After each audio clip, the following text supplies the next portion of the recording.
Hello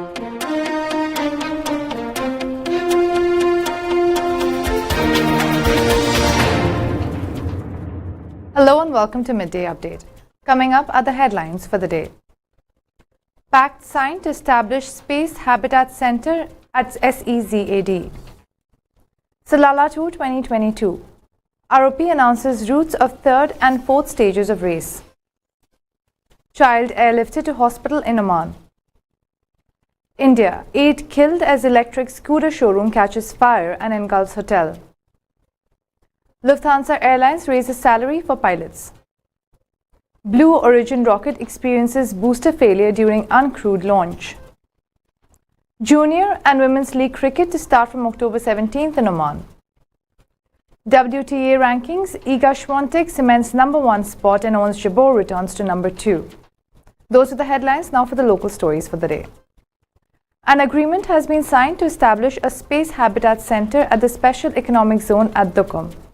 According to Oman News Agency, an usufruct agreement is signed to establish a space habitat center on an area of 20,000 square meters at the Special Economic Zone at Duqm, which specializes in space research, scientific and practical experiments to simulate astronauts, research in advanced science and technology, and artificial intelligence.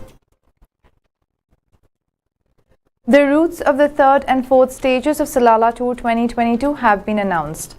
The Royal Oman Police announces that within the framework of the Salala Tour 2022 event in the Governorate of Dhofar, one lane will be closed to traffic on dual roads and in both directions on single roads during the race. Traffic will open directly after each distance is completed by the contestants, according to the following. The third stage begins on Tuesday, September 13, 2022 at 9 a.m. from the Mirbat Castle, then to Akabid Hashir in the direction of Tawiyatir and ending in Wadi Darbat. The fourth stage begins on Wednesday, September 14, 2022 at 9 a.m. from Khor Rori and ending in the Municipal Entertainment Area. The Salala Tour 2022 event started on Sunday, September 11, 2022. A medical evacuation operation has been conducted by the Royal Air Force of Oman for a child who is suffering from a critical health condition. One of the helicopters of the Royal Air Force of Oman carried out a medical evacuation operation for a critically ill child. He was transferred from Khasab Hospital in Musandam Governorate to Sohar Hospital in North Al-Batana Governorate to receive the necessary specialized treatment, Ministry of Defence said in a statement. Those are the local stories. We'll take a short break and we'll be back with international news. Stay tuned.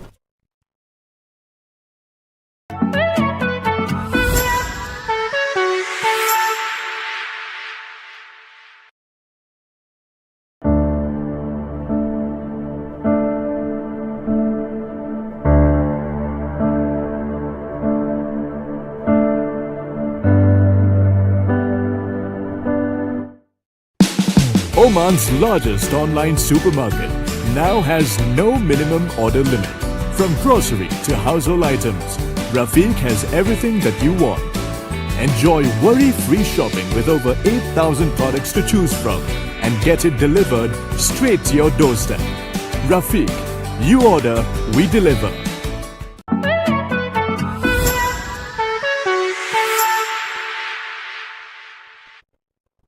Welcome back to Midday Update. Now for the international stories. The death toll in the fire incident at Hotel Sikandarabad has risen to 8, police said on Tuesday.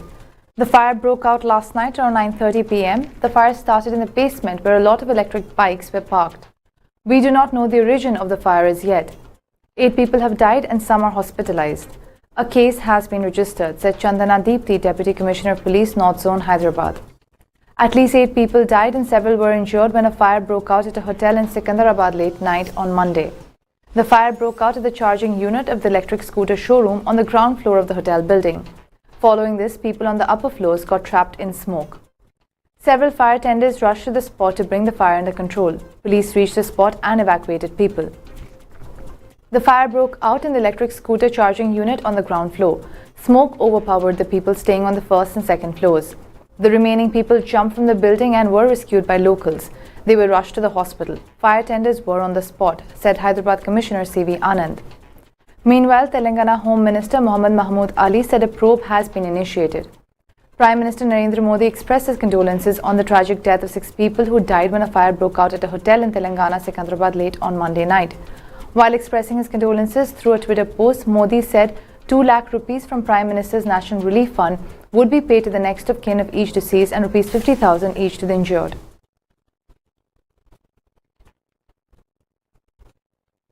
Germany's flag carrier Lufthansa Airlines Group has agreed to pay increased salary to its pilots at Lufthansa and Lufthansa Cargo after the frequent strikes from the pilots over a 5.5% pay rise this year. Lufthansa and the German Pilots Union Federation Cockpit Union have agreed on a pay increase for pilots at Lufthansa and Lufthansa Cargo. The cockpit crews will receive an increase in their basic monthly pay of €490 each in 2 stages, with retroactive effect from 1st August 2022 and as of 1st April 2023. A press release from Lufthansa Group stated. The agreement includes a comprehensive peace obligation until June 30, 2023, and strikes are excluded during this period. So now there is one segment of employees who won't give till next June more strike calls that disrupt flights. This gives customers and employees planning security, it added. The agreement benefits entry-level salaries in particular. An entry-level co-pilot will receive around 20% to additional basic pay, while a captain in the final grade will receive 5.5%, Lufthansa Airlines Group further stated. For instance, the Lufthansa's pilot strike on September 2nd had led to almost 800 flights being cancelled, affecting nearly 1.3 lakh passengers. Delhi Airport had witnessed protests from about 700 passengers, almost all Canada-bound students, who were to fly to Frankfurt and Munich that night. While they protested inside the terminal, their relatives and friends blocked the entrance at T3. Stranded passengers and their relatives registered strong protests on the intervening night of Friday at Delhi Airport. The police had to intervene that night to restore traffic flow at the terminal. Another strike was given for September 7th and 8th. Luckily, that was withdrawn. During the coronavirus crisis, Lufthansa terminated the agreement and started to set up a new airline with lower pay scale conditions, bypassing the collective deal. Lufthansa Group said that both collective bargaining partners will continue their constructive exchange on various topics during this time. Lufthansa and Vereinigung Cockpit have agreed to maintain confidentiality regarding additional topics in the talks. The agreement is still subject to detailed formulation and approval by the responsible bodies, Lufthansa Group said. An uncrewed New Shepard rocket launched by Blue Origin experienced a booster failure on Monday, which caused the rocket booster to crash. However, the capsule carrying experiments escaped and floated safely back to Earth, Jeff Bezos' space company said. The launch was scheduled for 8:30 a.m. Monday Central Daylight Time from the company's launch site 1 location in West Texas, according to Blue Origin. It was a payload mission with no astronauts on board. During today's flight, the capsule escape system successfully separated the capsule from the booster. The booster impacted the ground, Blue Origin tweeted. The company tweeted a short video showing the moment the capsule fired emergency thrusters to separate from its booster rocket, around a minute after launching from Blue Origin's base in West Texas. It was the 23rd mission for the New Shepard rocket program, named after the first American in space and the first to end in failure. NS-23, which had 36 experiments on board, was first set to launch in late August but was delayed due to inclement weather. The incident marks a setback for Blue Origin and the nascent space tourism industry. Blue Origin began flying humans to space on 10-minute rides last year for an unspecified ticket price. It has flown 32 people, some paying customers and other guests. Notable passengers include founder Jeff Bezos and Star Trek icon William Shatner. Those were the international stories. We'll take a short break and we'll be back with sports news. Stay tuned.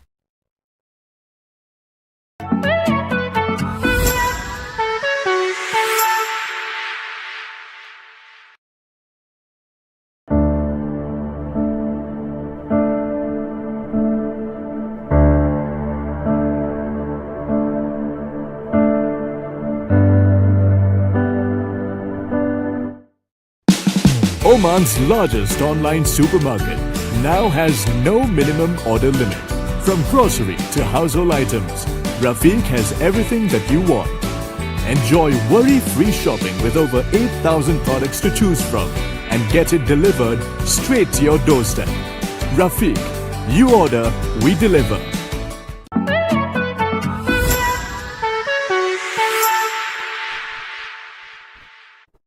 Welcome back to Midday Update, now for the sports stories. Oman Cricket announces the commencement of the Women and Junior Under-19, Under-16 and Under-13 season 2022-2023 from 17th October 2022. Interested schools and clubs can register via the website www.omancricket.org registrations. Online registration with payment confirmation deadline for the teams is 14 September 2022. Players registration deadline for schools for under 19, under 16 and under 13 and women are open and will close on 18 September 2022. For players registration for academies, the registration will open from 19 September and will close on 22nd September 2022. Captain or manager meetings for all will be held on 29 September 2022 at 5 p.m. Schedules for all categories will be circulated after the manager or coach meeting. School teams are requested to register 18 players accordingly, and in case any player is not registered by the school after the deadline of 18 September 2022, academies are free to register that player. Oman Cricket is looking forward to getting more teams enrolled and engaged in the sport and provide a platform for the young talent to showcase its caliber at the highest level of junior and women domestic league in Oman. With the Women's Indoor Bash around the corner this week and the ICC Under-19 Men's Cricket World Cup qualifier Asia Division 2 later this month, Oman Cricket cites the engagement of the youth and the women in the country to include themselves and participate in the season 2022-2023. World number 1 Iga Swiatek's maiden triumph at the US Open extended her lead to almost twice as many points as the second-ranked Ons Jabeur in WTA rankings of singles on Monday.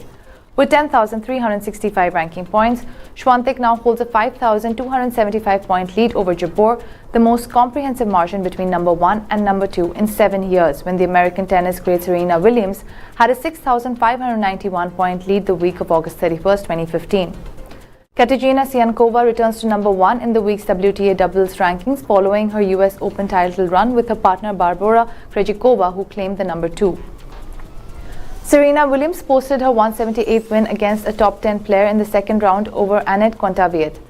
Williams remains on the WTA rankings, climbing 284 places to land at number 321. Last year's US Open champion Emma Raducanu dropped 72 spots from number 11 to number 83, while 2021 US Open finalist Leylah Fernandez drops 26 positions from number 14 to number 40. Those are all the local, international and sports stories for the day. For more updates, stay tuned and keep watching TTV. You've just heard the live feed from the TTV studios on TFM 95.4. Let's talk.